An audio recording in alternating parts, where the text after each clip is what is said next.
Oh, I've been thinking lately, thinking about the world as one, and I believe it could be something good has begun.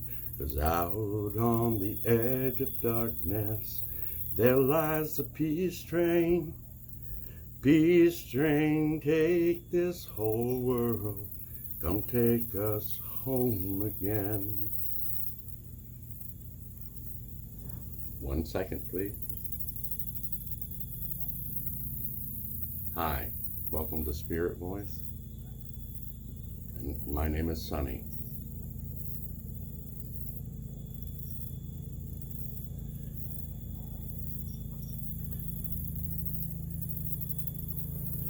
For many, this will be something that makes them happy. I used to do a lot of videos back with two YouTube channels that I had, Sunny Side of Life, which was for tarot readings, and then the Gypsy Soul's Journey, that was just more insight into the things that was going on in my personal life. A series of events, because I'm a tarot reader, I often label things of that nature as tower events. Happened, and for one reason or another, I lost a lot of myself, or at least had to withdraw to more closely deal with all the abrupt changes in my life, how I felt about myself. Not all of them were negative or bad things. Tower moments aren't always are. A matter of fact, tower moments sort of clear energy out of our lives so that we can see the more positive things, new seeds of positivity planted, and then the care and attention to make sure that you bring them into fruition. But you can also get comfortable in that energy, and it becomes a very negative cycle, and you become comfortable in your quietness, comfortable in only showing the world that you meet their expectations, even if inside you feel as though you've let go of all of your dreams and all of your expectations. Along with that comes guilt. Stepping back in front of the camera becomes a fear. Not being able to speak your whole truth in fear that it will impact the other people in your personal life. And before you know it, you're a slave to your own fears and your own insecurities, as well as your inability to go back inside yourself and bring the more authentic you back to the surface. Even as I'm recording this, I know myself well enough to know that I will have to end the video, do a minimal amount of editing to it, and post it before I change my mind. I never start the camera with some idea of what I'm going to say. It's just not the way I'm wired, and it's not the way that spirit works with me. So oftentimes knowing what I'm going to talk about or labeling the video with a title later does not happen until I've actually watched the video myself. I usually have a flood of ideas going through my brain, and at times my brain can be my own worst enemy. But I will say that I've gone through a lot of growth in my ascension process, and found more balance and speaking more from my heart memory and my heart mind instead of my physical logical mind.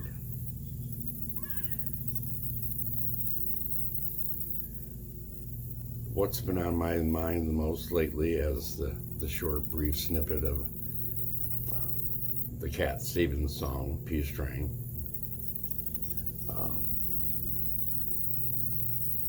is unconditional love. It's a term that is used often, but usually without the concept of really what that means. From my own perspective, from my own observations, and myself included,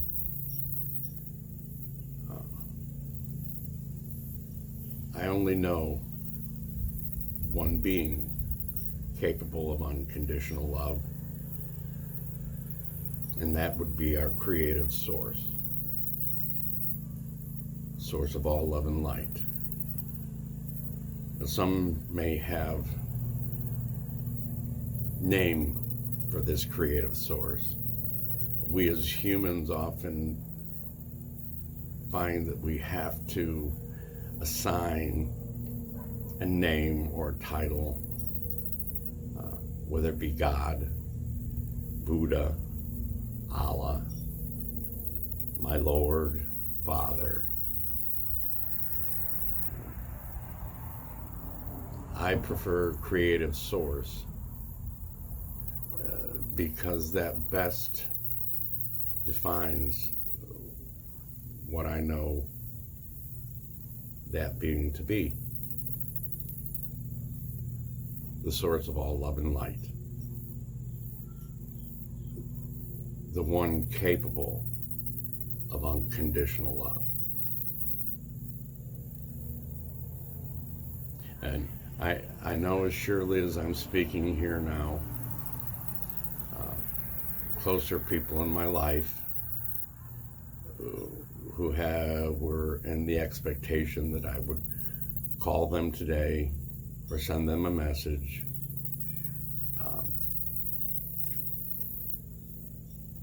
are probably wondering why I didn't.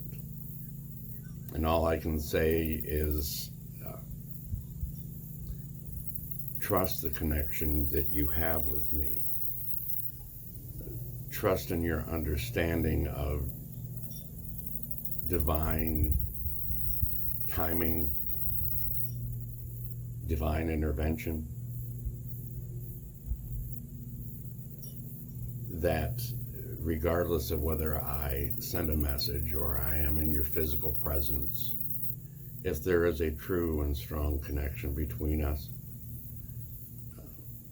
you don't need to see or hear me to know that I love you.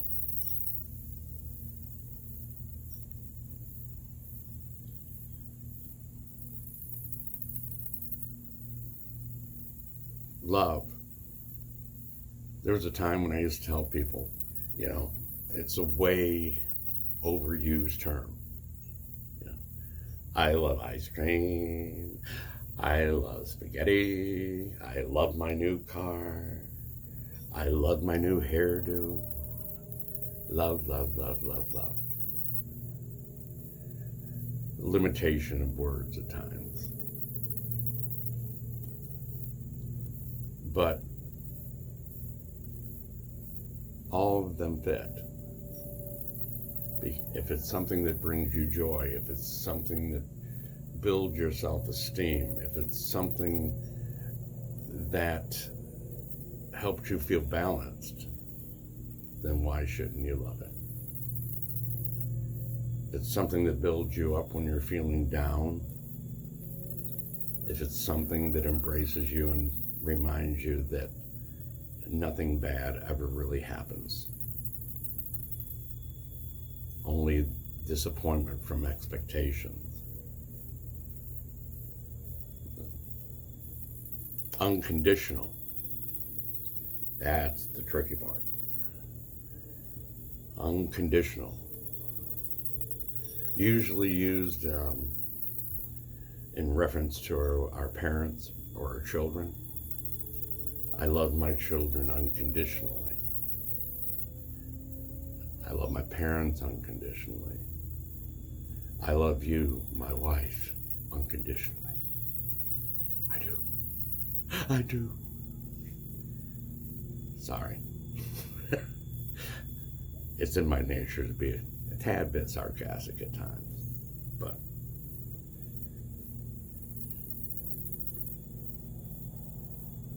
take the time to think of unconditional. No matter what, no matter when, that the love is still there and it's strong. Even when you don't send me a morning message or give me a call, trusting that that has nothing to do with the connection. Even when you may have sexual preferences outside of what I would consider normal, I still love you. If you don't go to college, I still love you. If you don't remember my anniversary or my birthday, I still love you. If you leave for several years and don't contact me, I love you. Even if you feel attraction or connections to other people that seem to violate the relationship as defined by us, I still love you. I could go on and on and on. But if you're really listening to me, if you're really feeling what I'm saying, then you get the point. The main question I often ask myself is, am I capable? Am I really capable of unconditional love? The bigger question, are we, as people, as human beings, as a race, are we capable of unconditional love? My answer would be yes. Undoubtedly. But will we be authentic enough and broad-minded enough to strive to achieve that? That's something each and every one of you can only answer for yourself.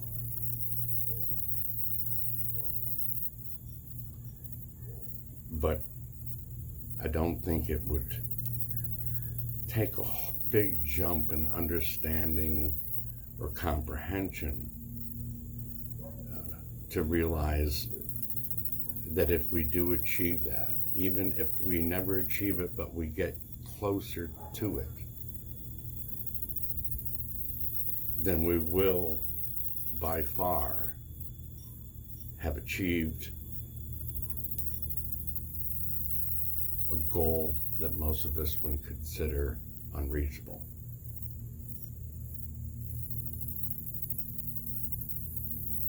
It takes focus. It takes insight and doing a lot of internal work yourself. But for us as individuals, and for us as a community, and for us as a species,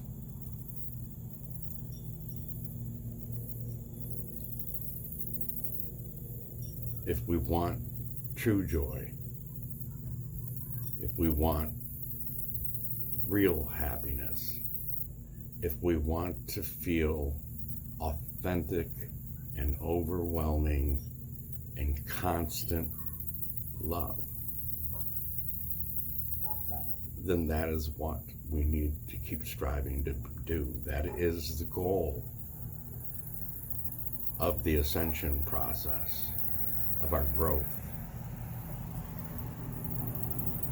As we become and reach an understanding that is closer to that of the creative source. Because that's what the creative source is. Like I said, we assign attributes. We somehow see Charlton Heston, George Burns, Morgan Freeman as attributes that we put onto God, but what we forget is God is not a human. He is the source of unconditional love. The greatest travesty that we as a species have done is assign or try to assign human attributes to the creative source.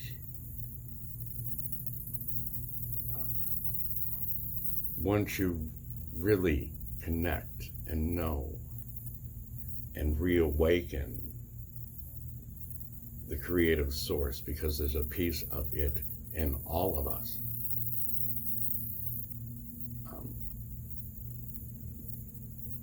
you remove all doubt,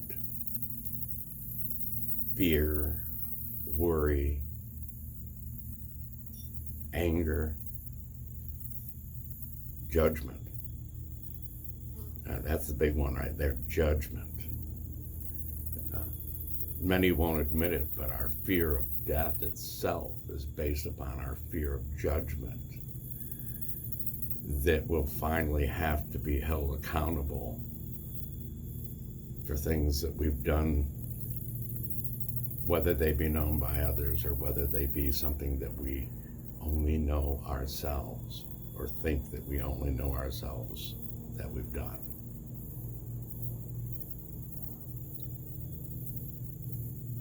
In reaching the goal of unconditional love, or like I said, at least striving to reach it and becoming better, more compassionate, more empathic individuals, we do ourselves each such a great favor.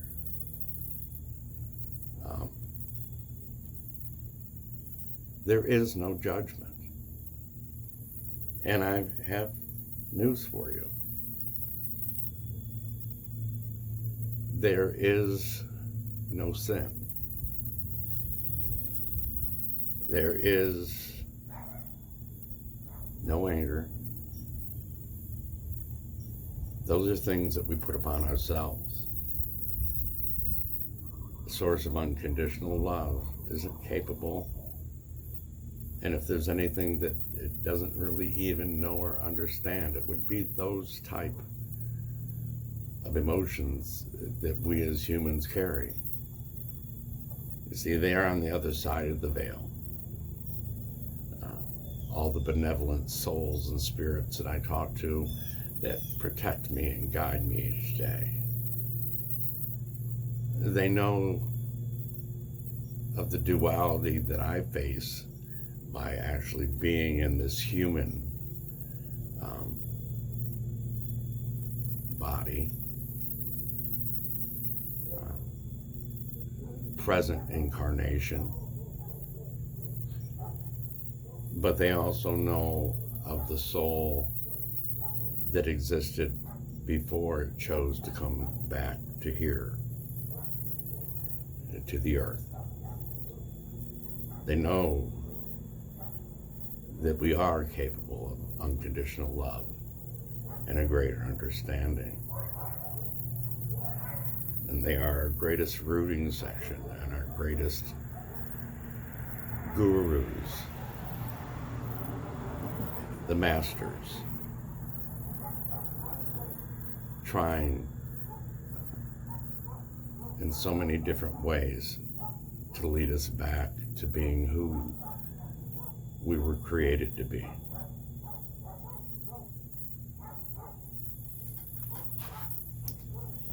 Gotta move, because my present body gets a little stiff if I hold one position too long.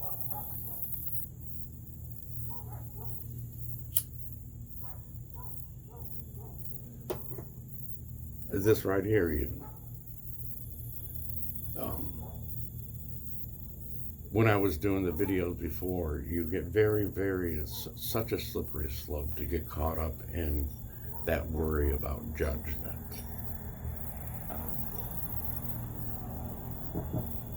Not taking care of my body, or still smoking, dealing with different physical addictions, emotional addictions, negative patterns that we repeat in our lives. And I would sit there and basically beat myself up and tell myself, I have nothing that I think that anybody would listen to. I even had some emails, people who knew me personally, that says, how can I give relationship advice when I've been married and divorced so many times? Good point. In the 3D world. And after a long time of letting that keep me blocked in being who I used to be, I started to answer that question with sort of a Forrest Gump answer, I'm not a smart man, but I know what love is. But the plain and simple fact is, I may not yet have found the key into how to make a relationship last. And a lot of that has to do with our assigning that all relationships are supposed to be lasted forever, when we will have many different relationships on many different levels of love and understanding. Some are only meant for a certain period of time, a day, a season. The fact that it didn't last forever doesn't make you a failure. It doesn't. So when I give my advice, I'll usually say I'm not speaking from someone who's done everything right. But now when it comes to love and relationships, I can give you scenario after scenario of all the ways that it can go wrong. Easy to see from the outside if you're honest enough with yourself to see you in that other person and see what's unfolding. So yes, I smoke. I drink what most would say is far too much coffee.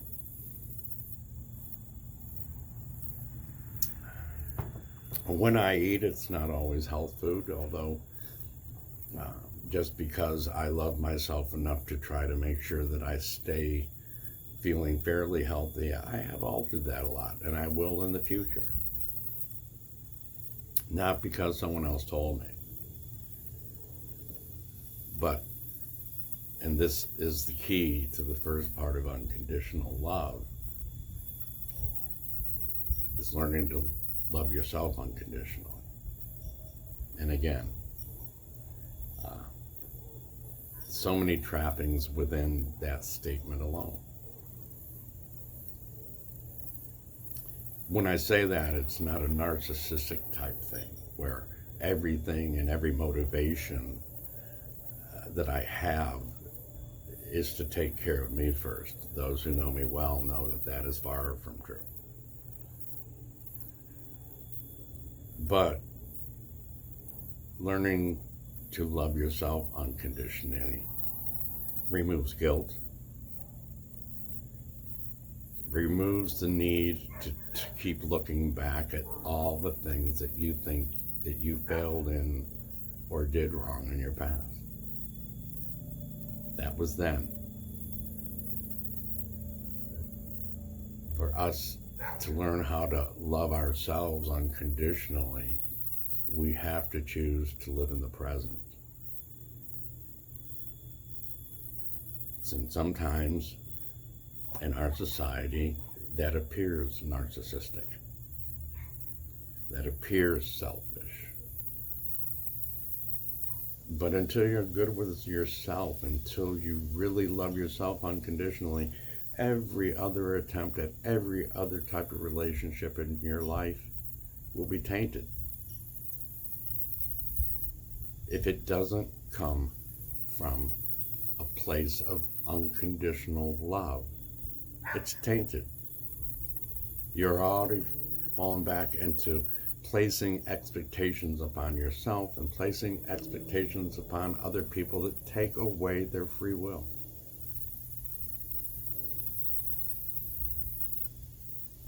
That's just the truth of it. This need to constantly label and identify and define is such a waste of energy and time. Trust. Remember that we all are very, very capable of a deeper level of empathy and compassion that should be applied to us as well. That we all are born with that sixth sense that we've been taught we're not supposed to pay attention to. But your intuition is a gift. Your intuition comes not only from within you and with the creative source that is in you, but it's a gift from your higher self. Your higher self being far above and enough to let you know, because he's looking down and he sees what's about to happen when you don't. And so he doesn't speak in your ear, make you think that you're some kind of, that you've lost your mind. He gives you that intuition feeling, that feeling of, you know what, slow down, take a deep breath, think of all the possibilities that you may put into motion by acting and reacting to a situation instead of going with the flow and paying attention to your intuition and being like a leaf upon a river. Surrender to that and let the flow of the universe carry you to where you were always supposed to go.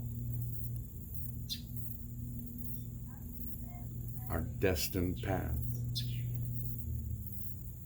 Once you reach that, you also reach a much stronger feeling of who you are. And you don't have to ask the question of what is my purpose all the time, or do I have worth? You were created by the creative source. No one makes something that isn't supposed to be vitally important, or at least important to others. Right? What business would ever survive if they made stuff that no one wanted, that no one needed? You see, the need was there, and so the creative source created you. You have a purpose and you have a worth. You may not know what that is yet, but you would not exist if you didn't have those two things.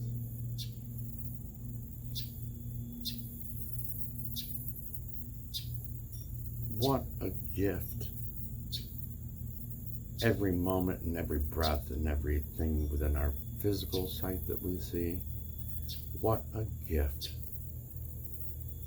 when we're relaxed enough to feel the flow and feel the joy and the happiness and the unconditional love that comes to us without us having to ask, without a quid pro quo. You do this for me, I'll do that for you.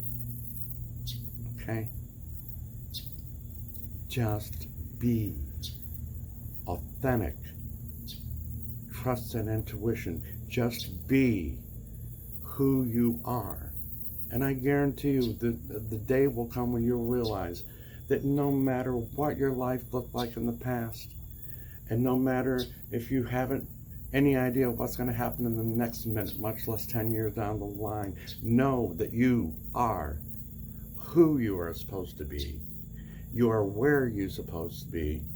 And you are doing what you're supposed to be doing at any moment. At any moment. That's when you know freedom.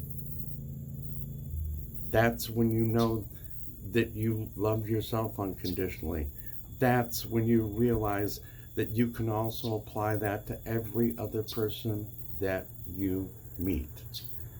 Every other entity in the universe that is working with you, guiding you, looking out for you. That's freedom. You never disappoint because you don't set unrealistic expectation. No one else disappointed you because you place no expectation on them, even in prayer. Know that your prayer is going to be answered. Maybe not in the way that you think. Maybe not in the time that you want it to happen. But it will happen. And it will happen in the most miraculous and divine way possible. And for those moments when you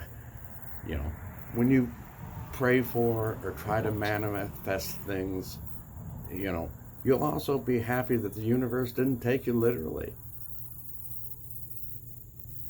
That's one of the things I love about higher self, Otherwise, 5 years old, Mom grounded me to my room. Oh, God, please, someone kill my mother.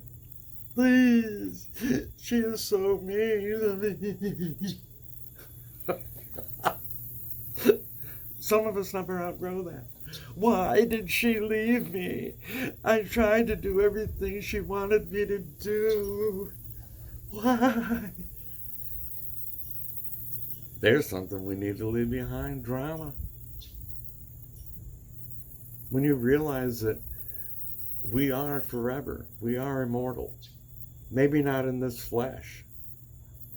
Maybe not in this incarnation that we're presently in. But physics will tell you nothing ever just goes away, nothing ever disappears. We transform and we transcend. But we don't come to an end. And that has nothing to do with judgment or hell.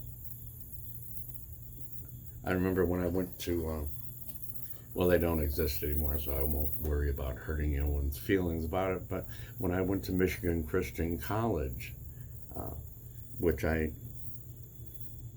find it was a very frustrating thing. I had gone there, with that idea of I'm going to find God and I'm going to find myself, which now seems just so preposterous to me because both were right here all along. Didn't really have to look too far to find them. But anyway,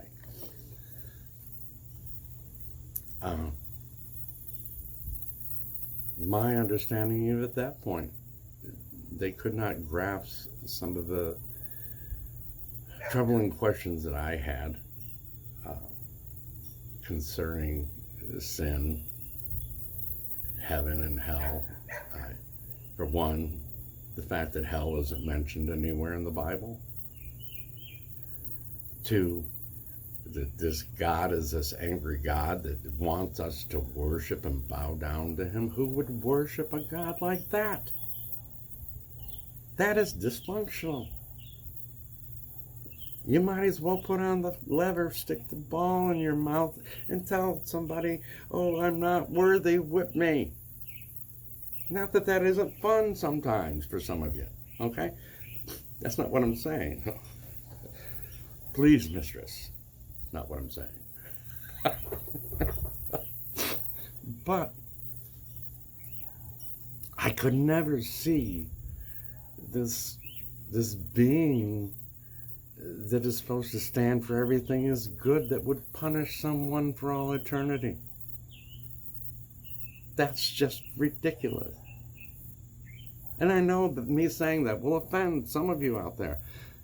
And I ask you, please, after you walk away, try to ignore the voice inside you that tells you, my God, I think he's right. I'm not trying to be right.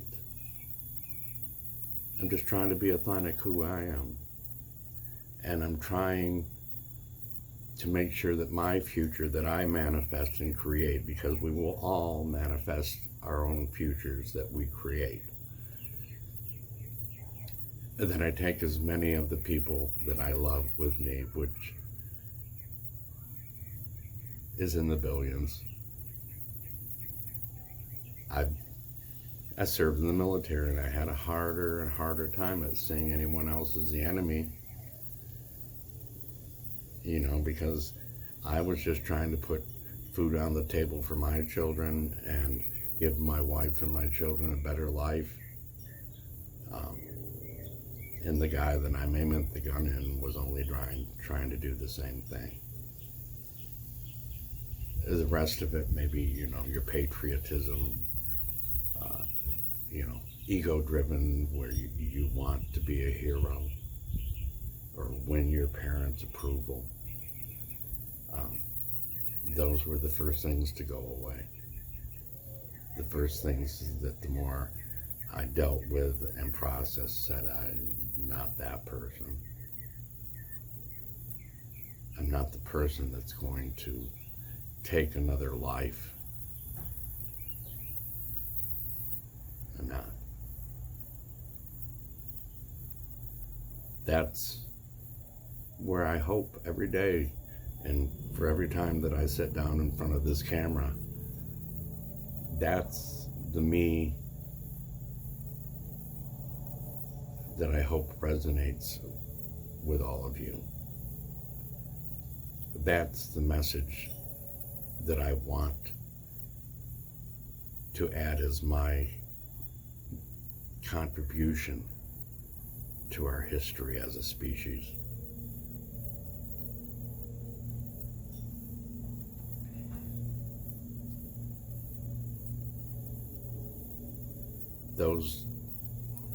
That's my hope and my dream. I don't want to leave anyone behind. And I know that no one will be left behind. We're just babies right now, the beginning of this new 5-dimension world that we're going to create. You may not label it that way, okay? But I guarantee you that everyone that's out there is listening.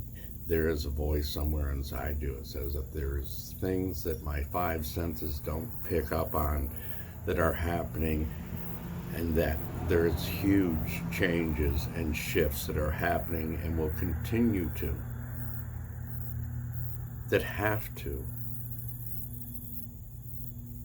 And for those who don't awaken within a certain time frame, they may feel as though they're left behind, and we may feel as though they have been left behind. But believe me, the plan that was made by the creative source does not exclude anyone.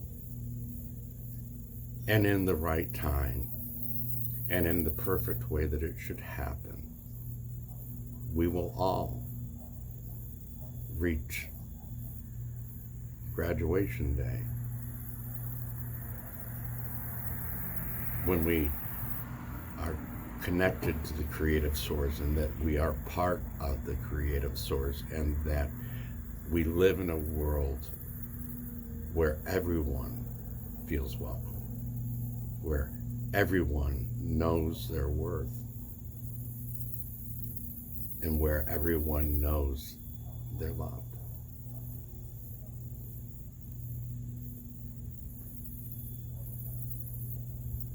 I have no idea how long I've been talking.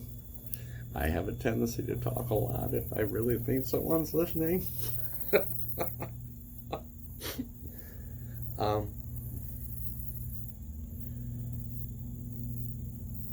That's the message. And those are the things I'd like you to ponder. And those are the questions that I'd really, really like you to strive and search inside yourself for the answer. There's a much older soul inside all of this that knew all the answers before it volunteered to come down here and help assist in taking us into this new reality that knows the answer to those questions. You may be guided by things that you hear and voices you hear like me, but if you want your answers to your truth, like Dorothy and the Wizard of Oz, they're not out there, they're in here, always have been.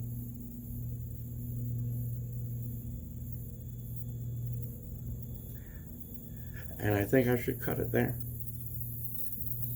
And just remember, love yourself, love each other,